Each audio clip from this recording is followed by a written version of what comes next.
Terrorism is an enduring, persistent, worldwide threat to the U.S. Army and the nation. To counter the threat, the Army has trusted the Global Threat Mitigation Program, or GTMP, to continuously assess and understand an evolving threat environment.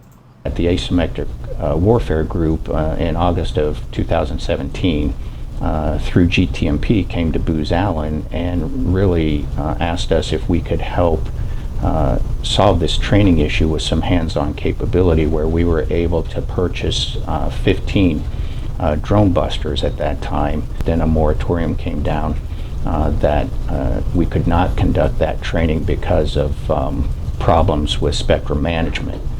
We do frequently work with spectrum managers for the Army in efforts to gain waivers to enable training, but what we realized is that the Army needed a capability to train on these low-density systems, or train on these systems that couldn't otherwise be operated in a home station training environment.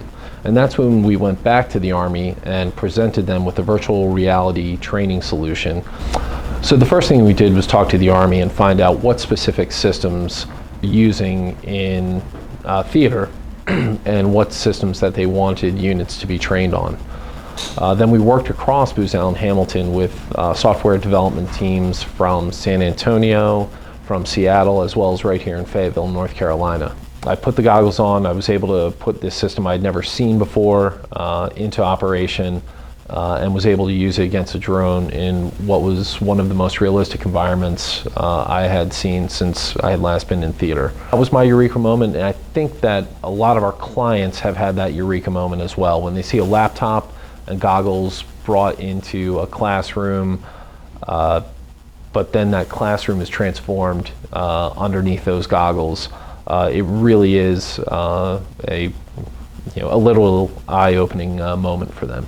So being able to have hands-on experience also with equipment that you might not be able to purchase or have available is always great if you can, lessen some costs and have it be a more effective way of training. When you look at some of the costs associated, both with the drone systems that you would need to support a live training event, as well as the counter drone systems or the counter UAS systems that you would use to employ them.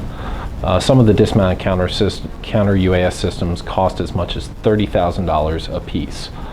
Drones can cost anywhere from as low as $300 to $500 up to $2,000 if you're replicating the type of drones that are being used by enemies in theater.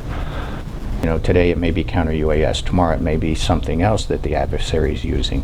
So we can still use this platform through no additional cost, but just rendering a new virtual capability.